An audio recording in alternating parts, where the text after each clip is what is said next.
Syria में Israel की non stop बमबारी हो रही, इजरायली हमलों से थर्राया दमिश्क। सीरिया की राजधानी दमिश्क लगातार दहल रही। दमिश्क के बाहरी इलाकों में भीषण बमबारी का सिलसिला जारी। सीरिया में ईरान के मिलिट्री ठिकानों को बनाया गया है निशाना, हुए हैं हमले। इजरायली हमलों में ईरान को बड़ा नुकसान पहुंचा है, ये तमाम रिपोर्ट्स में कहा जा रहा है।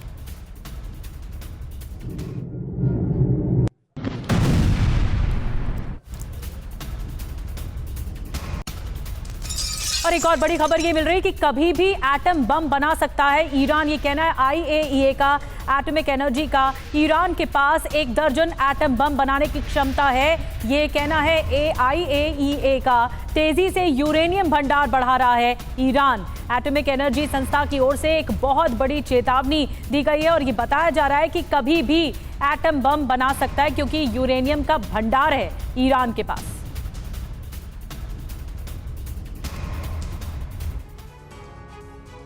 तो देखिए, ऐसी खबरें इससे पहले भी कई बार आ चुकी हैं और अब IAEA की तरफ से जो कहा गया है वो निश्चित तौर पर बहुत महत्वपूर्ण है। एटम बम बनाएगा ईरान, जी हां, कभी भी परमाणु हथियार बना सकता है ईरान, ये साफ तौर पर IAEA की तरफ से कहा गया है। अभी 12 परमाणु हथियार बनाने में सक्षम है ईरान। 12 परमाणु हथियार। काफी तेजी से ईरान अपना यूरेनियम भंडार जो है उसमें इजाफा कर रहा है, इसे बढ़ा रहा है, यह भी IAEA ने माना है। जी और चिंता जाहिर की है कि ईरान के पास पहले से 60% यूरेनियम का भंडार है। यह भी कहना है IAEA का 90% तक यूरेनियम का भंडारण जल्द हो जाएगा, ये भी कहा जा रहा है। पहले 1 महीने में 5 से 7 किलो यूरेनियम की बढ़ोतरी हो रही है। तो ये देखिए, इस स्पीड में बढ़ोतरी हो रही है। अब 1 महीने में करीब 50 किलो का भंडारण हो रहा है। तो ये चिंता व्यक्त की है एटॉमिक एनर्जी संस्था की ओर से कि एटम बम बड़ा बनाने वाला। बिल्कुल, प्रोफेसर भारद्वाज हमारे साथ मौजूद हैं। भारद्वाज साहब, ईरान के बारे में इससे पहले भी ऐसी खबरें आ चुकी हैं। अब IAEA ये मान रहा है कि परमाणु हथियार बनाने में सक्षम है ईरान। ऐसे वक्त में जब ईरान इजराइल के बीच तनाव हमें चरम पर दिख रहा है, सीरिया में इजरायली डिफेंस फोर्सेस की मौजूदगी ईरान के लिए बढ़ती चुनौती और इस खबर का सामने आना कि परमाणु हथियार बनाने में सक्षम है आज की तारीख में ईरान, ये इस पूरे रीजन के लिए, मिडिल ईस्ट के लिए कितना बड़ा खतरा आप मानते हैं? देखिए, 2-3 पहलू है। पहली बात कि ये बात कोई नई बात नहीं है कि ईरान परमाणु प्रोग्राम को आगे बढ़ा रहा है। जो अमेरिकन डीप स्टेट है बार बार इसके बाद इंडिकेट कर रहे हैं, उन पे सैंक्शंस लगा रहे हैं, उन पे कई तरीके से उसको बांधने का कोशिश कर रहे थे कि ईरान को ऐसे खुला ना छोड़ा जाए न्यूक्लियर बम। पहली बात। दूसरी बात कि ये बात मान के चलिए कि ईरान का जो नेक्सस है वो चाइना और रशिया के साथ क्लोजली है। दोनों न्यूक्लियर पावर है, दोनों के पास टेक्नोलॉजी है। ईरान के पास यूरेनियम है और यूरेनियम सप्लाई करने के ये बाकी सोर्सेज भी ईरान के पास है। 2 बात।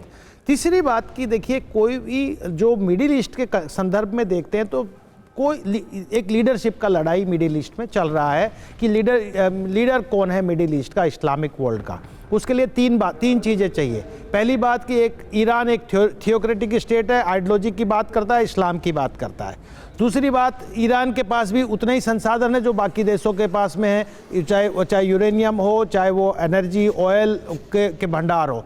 और जो तीसरी सबसे बड़ी बात है कि ईरान ये भी प्रोजेक्ट कर रहा है कि हम अब न्यूक्लियर पावर, मिलिट्री पावर बन रहे हैं। ये 3 चीज़ें तो कोशिश की जा रही है कि जो वेस्टर्न वर्ल्ड जो सऊदी अरबिया को एक लीडर रखना चाहते हैं, जो बैलेंस को इम्बैलेंस्ड नहीं करना चाहते मिडिल ईस्ट में, वो ईरान को न्यूक्लियर बम बनाने से रोकने का प्रयास कर रहे हैं। अब एक लड़ाई और जो आ रही है कि ईरान के बेसिकली पर कतरने का पूरा प्रयास किया है। उधर हिजबुल्लाह को ख़त्म करने का पूरा प्रयास, हमास को ख़त्म करने का या हूती को, और सीरिया में जो एक इस कांस्टेंट सपोर्ट था असद रजीम का, वो भी ईरान वो भी खत्म कर दिया गया। लेकिन इजराइल या अमेरिका के लिए 2 लड़ाई अभी सीरिया में चल रही। पहली बात, असद को ख़त्म करना था, लेकिन ये बात भी मान के चलिए कि असद को किसने ख़त्म किया? रेडिकल्स वहाँ पे बहुत स्ट्रांग है, IS है, अलकायदा है, वो ईरान के साथ सीधा उनका झगड़ा है। लेकिन ये बात आप मान के चलिए कि ये झगड़ा लॉन्ग टर्म में इजराइल और अमेरिका के लिए बराबर है, क्योंकि वो भी नहीं चाहेंगे कि रेडिकल ताकतें मजबूत हो। कल ही हमने देखा HTS और कुर्द फोर्सेस के जो लड़ाके थे वो आपस में भिड़ गए,